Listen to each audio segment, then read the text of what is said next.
जय हिंद, नमस्कार। आप सभी का आज यहाँ पहुंचने पर बहुत बहुत धन्यवाद करते हैं। वैसे तो आप सब लोग लगभग मेरा परिवार बन गए हैं। पिछले 4 महीने से आप सबके साथ में काम करने का अवसर मिला है और पूरा असम देखते हुए और असम के मुद्दे देखते हुए देश भर के मुद्दों के साथ उन्हें जोड़ते हुए आज ये अवसर आया है कि इस चुनाव का जो टर्निंग पॉइंट है, जो मोड़ है, तो पिछले दो जो फेजेस रहे हैं इस चुनाव के, उसके बाद आज हम कहाँ खड़े हुए हैं, प्रधानमंत्री और भाजपा देश को क्या तस्वीर दिखा रही है, उसके ऊपर चर्चा करने के लिए आज मैं आप सबके सामने हाजिर हूँ। और इससे पहले कि मैं अपनी बात शुरू करूँ, मैं ये जरूर जाहिर करना चाहूंगी कि आज मैं मात्र एक कांग्रेस प्रवक्ता के नाते से या कांग्रेस की कम्युनिकेशंस कोऑर्डिनेटर होने के नाते से बात नहीं करने जा रहा हूँ। आज मैं असम के मुद्दों के साथ, असम में रहते हुए इस देश के मुद्दों के साथ उसी तरह से पीड़ा महसूस करती हूँ जैसे इस देश का हर एक नागरिक, असम का हर एक नागरिक करता है। पिछले 4 महीने से मैं आपकी वही सड़कों पर चली हूँ, मैंने वही समस्याएं देखी हैं जिन्हें आप रोजमर्रा की जिंदगी में देखते हैं। तो इन दिनों प्रधानमंत्री जी के बहुचर्चित भाषण सुनते हुए मुझे एक गाना याद आया जो बचपन में मेरे माता पिता मुझे सुनाया करते थे। बहुप्रचलित हिंदी का गीत है कि आओ बच्चों तुम्हें दिखाएं झांकी हिंदुस्तान की, इस मिट्टी से तिलक करो, ये धरती है बलिदान। और भारत का एक नक्शा आपके सामने यहाँ हमने पेश किया है। आज इस नक्शे पर हम चर्चा करने जा रहे हैं। आज हम भारत की उस झांकी पर चर्चा करेंगे जिसे नफरत ज़दा विचारधारा वाली भाजपा हम सबके सामने आज पेश करने पर आमादा है। आज 10 साल इस देश के ऊपर राज करने के बाद भाजपा आपके हमारे मुद्दों पर, स्वास्थ्य पर, शिक्षा पर, कानून व्यवस्था पर, पीने के पानी पर, टूटी हुई सड़कों पर चर्चा न करते हुए आपकी चर्चा किस चीज पर है? भाजपा चर्चा कर रही है मंगलसूत्र के ऊपर, धर्म के ऊपर। और अभी तो सर हमने हद तो तब देखी जब प्रधानमंत्री भैंस कीटों पर चर्चा कर रहे थे। वो एक अलग बात है कि जब चुनाव के नतीजे आएंगे तो भाजपा को कहना पड़ेगा कि गई भैंस पानी गई। लेकिन आज हमारे सामने जो भारत की तस्वीर है, जिसे हम सब यदि देखें तो वो कुछ इस प्रकार से है कि डबल इंजन राज में, भाजपा के डबल इंजन राज में भाजपा का नक्शा कुछ इस तरह का दिखता है जो आपके सामने दिखाई पड़ रहा है, जिसमें मोदी के भाषण नफरत से भरे हैं क्योंकि ये सरकार और प्रधानमंत्री सच से बिल्कुल बने हैं और सारे के सारे भाजपाई एकदम से डरे। मैं आपको भारत की सैर, जैसा मैंने कहा कि आज हम भारत की झांकी देख लेते हैं और आखिर भाजपा क्यों डरी हुई है मुद्दों से दूर जाकर ध्रुवीकरण और नफरत की राजनीति करने पर आखिर क्यों आमादा है। जरा लद्दाख से शुरू हो जाए और कन्याकुमारी तक चले तो आपको और हमें संक्षिप्त में ये समझ में आ जाएगा कि आखिरकार मुद्दों से हटकर ये नफरत की राजनीति, ये डर की राजनीति, ये ध्रुवीकरण की राजनीति क्यों शुरू हो गई इस हाल में। लद्दाख में चले, लद्दाख से शुरू। आधे से ज्यादा लद्दाखी आज सड़कों पर हैं और भाजपा के झूठ के विरोध में प्रदर्शन कर रहे हैं कि लेकिन हमें कहीं कन्वेंशनल मीडिया में नहीं दिखाई देता, मोदी मीडिया इसे नहीं दिखाता क्योंकि वो उनकी कल्पना का या जैसा वो चाहते थे जैसा लद्दाख नहीं है। वो चाहते थे उनके झूठ पर विश्वास करके लद्दाख एक बार फिर उन्हें वोट दे दे, लेकिन आज सच्चाई उनके सामने है। उसके पीछे आ जाइए जम्मू कश्मीर, जहां आप जानते हैं किस तरह से असंवैधानिक तरीके से वहां पर कार्रवाई की गई थी 2019 में और आज लगभग 10 साल हो गए हैं।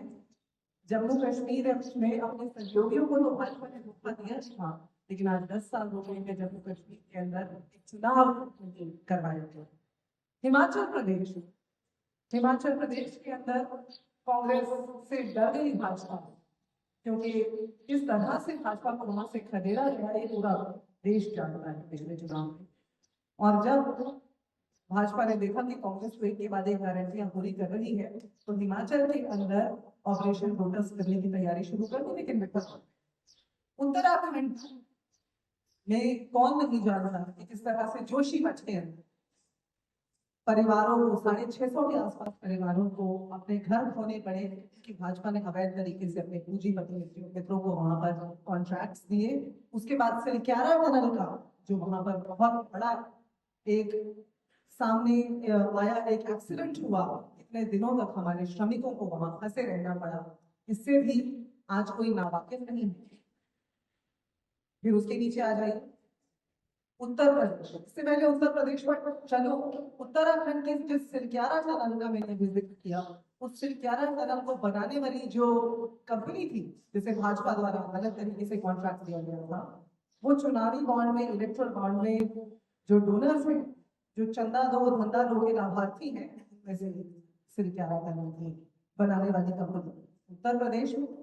हाल ही की बात है, हमारी यात्रा वहां से गुजर रही थी और लाखों छात्र, लाखों युवा एक पेपर लीक का शिकार हुए। और कोई ऐसा वैसा पेपर नहीं, यूपीपीएससी का पेपर लीक हुआ। और ऐसे ही सैकड़ों पेपर्स भाजपा द्वारा शासित राज्यों के हमने देखा कि अंदर हमने देखा कि लीक हो। दिल्ली आ जाइए फिर उत्तर प्रदेश से नीचे। दिल्ली के अंदर भी आज तो सब जानते हैं कि एक मौजूदा मुख्यमंत्री को किस तरह से जेल के अंदर रखा गया है, क्योंकि पूरी तरह से डरी हुई है भाजपा कि अगर इन जननायकों को बाहर रहने दिया तो भाजपा का पत्ता तो बिल्कुल साफ है।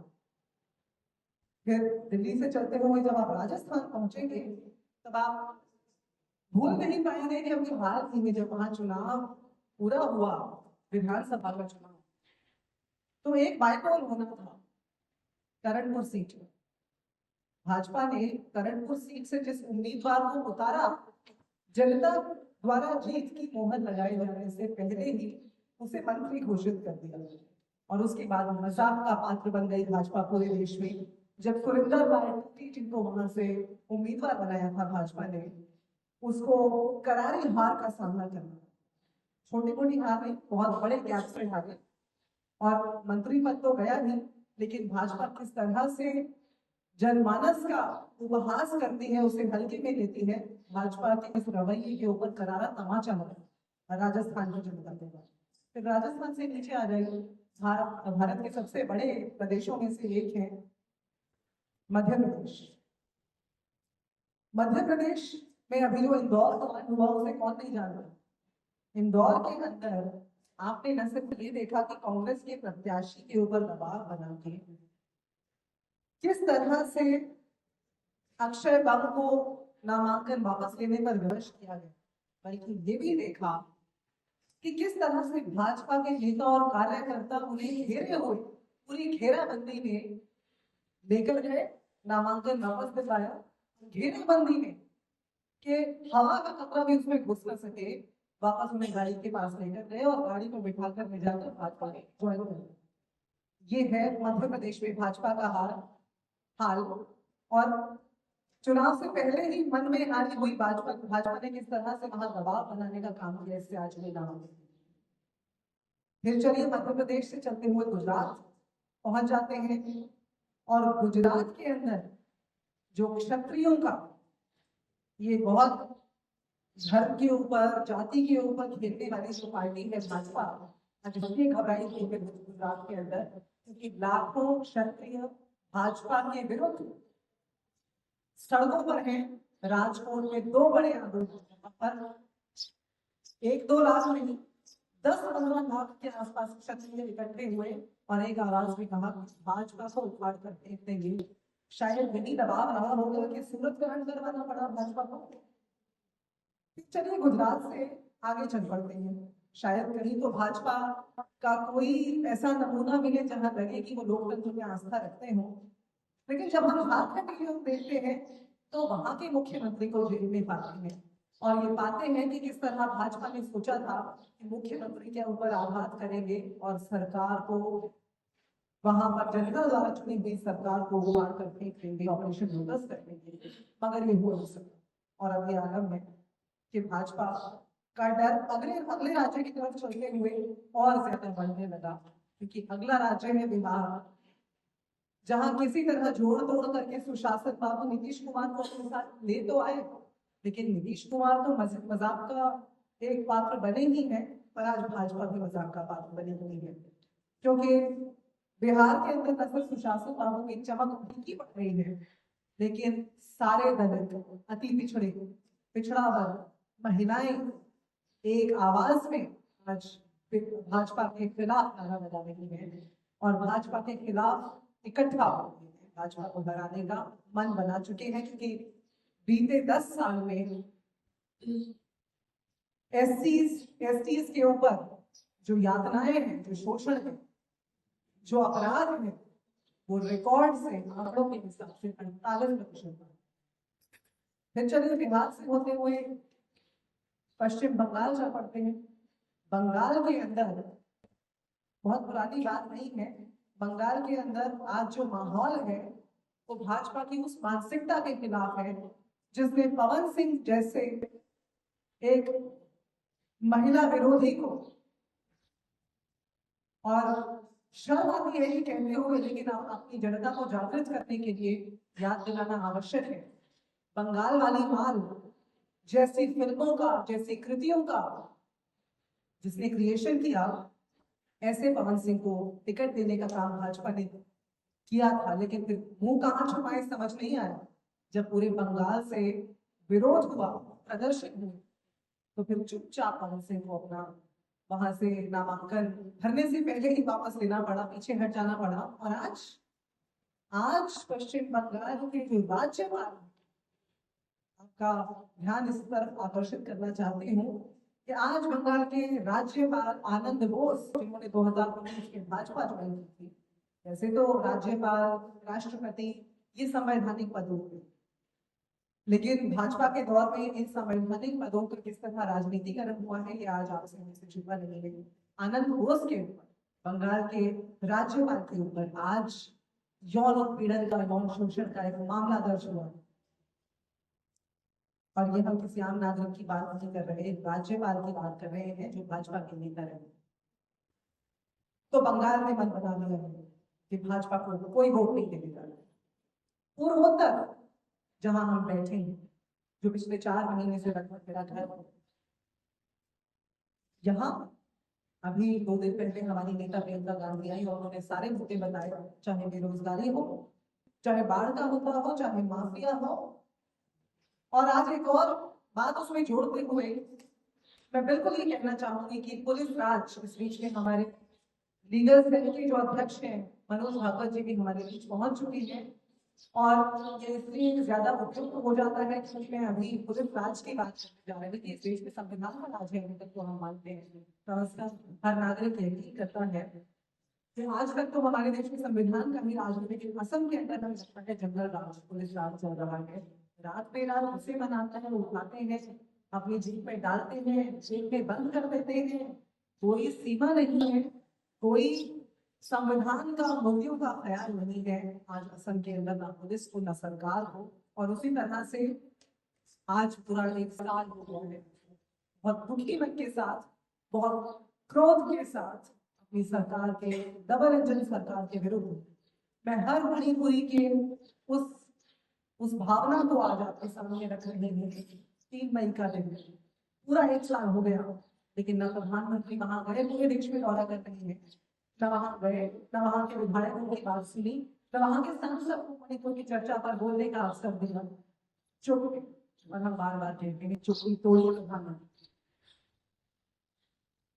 पूर्वोत्तर से होते हुए जब आप उड़ीसा की तरफ चलते हैं, रिकॉर्ड तोड़ गरीबी आज अगर इस देश में कहीं पर है, और वहां भाजपा और भाजपा की बी टीम का राज्य, तो वो उड़ीसा। कर्नाटक आप जानते हैं, एक बार फिर करारा तमाचा, वहां की जनता ने, वहां की जो 40% कमीशन सरकार जो नारा देते हुए भाजपा को खदेड़ा था, उसी का एक और वर्षन हम देखने जा रहे हैं कर्नाटका का, जो मूड है, जो पूरा का पूरा माहौल है भाजपा के विरोध में। तमिलनाडु, तमिलनाडु के अंदर इस तरह गवर्नर को विधानसभा के ऊपर, विधायकों के ऊपर, विधायकी के ऊपर बिठाने की का कोशिश की गई, का प्रयास किया गया, ये भी सबको मालूम है। और तमिलनाडु का वोट भाजपा के विरुद्ध है, बात किसी से छिपी नहीं। और अंततः इससे पहले कि मैं अपनी आज की बात के दूसरे पड़ाव की ओर चलूं, जो यूनियन टेरिटरीज है हमारे देश में, चाहे वो दमन दीव हो, लक्षद्वीप हो, पौंडीचेरी हो, चाहे वो अंडमान निकोबार हो या चंडीगढ़ हो, वहां किस तरह से केंद्र सरकार का अतिवाद बढ़ता है। केंद्र सरकार ने अपने नियंत्रण को अधिक से अधिकतम करने की कोशिश की है, वो भी हमसे छुपा नहीं है। यहाँ तक कि चंडीगढ़ के बारे में, तो चंडीगढ़ के मेयर के चुनाव के बारे में तो सर्वोच्च न्यायालय को ये कहना पड़ गया था that we will not tolerate murder of democracy। और ये सारी जो सूरत हाल मैंने हमको बनाई है दूसरों कि 2024 गत 4 महीने का सूरत हाल है। चुनाव शुरू हुआ उससे 1-2 महीने से पहले से देश के अंदर ये माहौल बरकरार है, बना हुआ है। तो इसलिए अब भारत का नक्शा तो आपने नए स्वरूप में देख ही लिया। जो भाजपा विरोधी नक्शा आज पूरे देश में मौजूद है, लेकिन आपको दिखाई इसलिए नहीं देता क्योंकि दिखाया नहीं जाता। इसलिए हमने स्पष्ट तौर पर ये नक्शा इस तरह से बनाकर आपको पेश किया है और आपको इनकी सॉफ्ट कॉपी हम लोग मुहैया करवा देंगे आपके ग्रुप्स में। आपको सॉफ्ट कॉपी इस नक्शे की भी और इस नोट को भी हम भेजेंगे। लेकिन आगे बढ़ते हुए अब मैं बिल्कुल ठोस चंद बिंदुओं में कुछ बात करूंगी। हमारे इतिहास में आज तक पहली बार भाजपा के राज में क्या क्या हुआ। हमारे प्रधानमंत्री पिछले 500 वर्ष की बात करते हैं और आने वाले 1000 वर्षों की बात करते हैं, लेकिन एक नजर इस बात पर डाल लेते हैं कि आखिर भारत के इतिहास में जो आज तक नहीं हुआ और जो कहा जाता है ना मोदी है तो मुमकिन है, वो मोदी के होने से इतिहास में पहली बार ये सब मुमकिन हुआ। क्या पहली बार भारत के इतिहास में 10 वर्षीय जनगणना यानी कि सेंसस नहीं हुआ और मुंह छुपाया भाजपा सरकार ने कोविड के पीछे। कोविड को बीते कितने साल हो गए आज? 4 साल। उसके बाद G20 कराया और अपनी छाती को खूब थपथपाया, लेकिन जनगणना नहीं कराई क्योंकि वो आपके और हमारे हकों की बात है, अधिकारों की बात है और उससे भाजपा को कोई लेना नहीं है। उन्हें बिना लेना सिर्फ और सिर्फ अपनी कुर्सी से। दूसरा, इतिहास में पहली बार सत्ता में बैठी पार्टी ने 14 तो उनका इलेक्ट्रल बॉन्ड का घोटाला ही है। 14 कानून व्यवस्था आज सरकार की कठपुतली बनकर रह गई है। जैसा मैंने कहा कि पुलिस राज जैसा माहौल बन गया है। प्रधानमंत्री के इशारे पर संविधान के ऊपर इतिहास में पहली बार है कि क्रमवार तरीके से आघात हो रहा है, अटैक किया जा रहा है। सर्वोच्च न्यायालय की अनदेखी की जा रही है, ये भी इस देश के इतिहास में पहली बार हुआ है। आप जानते हैं कि इलेक्शन कमिश्नर्स बनाने के लिए सर्वोच्च न्यायालय द्वारा क्या फैसला दिया गया था, लेकिन भारत सरकार ने, मोदी सरकार ने, डबल इंजन सरकार ने उसे किस तरह से मैनिपुलेट किया और आज जो तीनों इलेक्शन कमिश्नर्स बैठे हुए हैं उनके चयन के ऊपर प्रश्न चिन्ह है और वो प्रश्न चिन्ह सार्वजनिक है। 600 वकीलों द्वारा चिट्ठी लिखवा करके सर्वोच्च न्यायालय के विरुद्ध एक माहौल बनाने की कोशिश की भाजपा ने। प्रधानमंत्री मोदी ने उसके बारे में ट्वीट भी किया। ये भी इतिहास में पहली बार है कि वकीलों को ही सर्वोच्च न्यायालय के न्यायपालिका के विरुद्ध खड़ा करने का प्रयास किया। हम 2 वकील इस पैनल पर बैठे हुए हैं और हम ये जानते हैं कि 600 वकीलों में ज्यादातर जो भाजपा के पक्ष के वकील थे, राजस्थान या दूसरी जहां सरकारें भाजपा की है वहां के वकील थे। और अंततः दोस्तों, असम के मेरे भाई बहनों, मेरे सह भारतवासी, आप सबके साथ मिलकर के मैं आप सबके सवाल आज इस मनमानी करने वाली सरकार से पुरजोर आवाज में पूछना चाहती हूँ। हमारे पास 11 सवाल हैं। पहला सवाल ये है कि क्या हमारे प्रधानमंत्री संविधान के खिलाफ साजिश कर रहे हैं? ये हर भारतीय आज प्रश्न हर भारतीय आज ये भी पूछ रहा है, क्या वकीलों को हथियार बनाकर भाजपा न्यायालय का मुंह बंद कर देना चाहती है? आज हर भारतीय ये भी पूछ रहा है कि क्या वैक्सीन बनाने वाली कंपनी से चंदा लो धंधा दो का सौदा करके हमारे जीवन को खतरे में डालकर हमारे जीवन का सौदा करने का काम भी भारतीय जनता पार्टी ने किया है। आज भाजपा हम हर भारतीय को ये भी बताए कि क्या ये चंदा दो धंधा दो की वजह से ही नहीं है, दवाइयों की कीमतें आसमान छू रही है। चंद महीनों के अंदर ही कुछ दवाइयों के दाम किस तरह से बढ़े वो आंकड़ों में मौजूद है, वो आंकड़े भी हम आपको देंगे। आज हर भारतीय ये भी पूछता है इस डबल इंजन की सरकार से कि हमारी जमीनें क्या इस सरकार से सुरक्षित है? असम में मैं बैठी हूँ और यहाँ भू माफिया कैसे चलता है, जिसकी पुश्तैनी जमीन पर मन करता है भाजपा सरकार कब्जा कर लेती है, आपके मुख्यमंत्री कब्जा कर लेते हैं। हमारी जमीनें क्या सुरक्षित है? हम भाजपा सरकार से ये पूछना चाहूंगे। फिर हम भाजपा सरकार से सब भारत में ये भी पूछना चाहते हैं कि क्या भाजपा को वोट देने नहीं देने पर, क्या भाजपा को वोट नहीं देने पर हमारे घरों पर बुलडोजर चला दिया जाएगा, जैसा करीमगंज में हमने सुना और देखा? कथित तौर पर वहां से जो खबरें आई, वहां की जनता ने ये आवाज उठाई कि उनको कुछ वन अधिकारियों ने ये कहा कि अगर भाजपा को वोट नहीं दोगे तो तुम्हारे घरों पर बुलडोजर चल जाएगा। हम हर भारतीय आज ये भी पूछना चाहते हैं, भाजपा के खिलाफ रहेंगे क्या हमारे घर भी सुरक्षित नहीं रहेंगे और हमारे साथ बुलडोजर जस्टिस किया जाएगा? हम ये भी पूछना चाहते हैं कि क्या मोदी मित्रों को, नीरव मोदी हो, मेहुल चोकसी हो, विजय माल्या हो और आज प्रज्वल रेवन्ना को देश से भागने के लिए, भगोड़े बनने के लिए भाजपा कानून प्रणाली को अपनी कठपुतली बनाकर इसी तरह से मदद करती रहेगी? क्या कोई भी अपराधी इस तरह से देश से भाग सकता है? आज हम ये भी पूछना चाहते हैं भाजपा सरकार से और हमारे प्रधानमंत्री, माननीय प्रधानमंत्री श्री नरेंद्र मोदी से कि मित्रों पे करम, जनता पे सितम।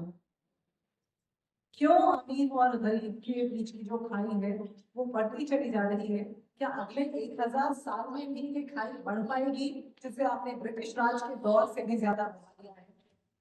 आज हर भारतीय ये भी पूछता है भाजपा से कि क्या हमारे विकास का हिसाब भाजपा दे सकती है, नरेंद्र मोदी दे सकते हैं? हमें हमारे विकास का आज हिसाब चाहिए। क्या 500 वर्ष पहले के इतिहास और 1000 वर्ष बाद के भविष्य से निकल करके प्रधानमंत्री वर्तमान में आने की कृपा कर सकते हैं क्या? आज हम ये भी पूछना चाहते हैं और अंतिम 2 प्रश्न करके आपके प्रश्नों का उत्तर देने के लिए मैं हाजिर हूँ। हम ये भी पूछना चाहते हैं आज अपने प्रधानमंत्री से, क्या मेरा आपका किसी भी मिडिल क्लास के व्यक्ति का, किसी भी गरीब व्यक्ति का इनकम टैक्स भी वैसे ही माफ कर देंगे क्या जैसे अपने पूंजीपति मित्रों का 16 लाख करोड़ का कॉर्पोरेट टैक्स माफ किया है? और आखिरी सवाल, सबसे अहम सवाल, क्या इतिहास चुनाव आयोग को स्वयंवर आयोग के नाम से याद किया करेगा? धन्यवाद। आपके सवाल।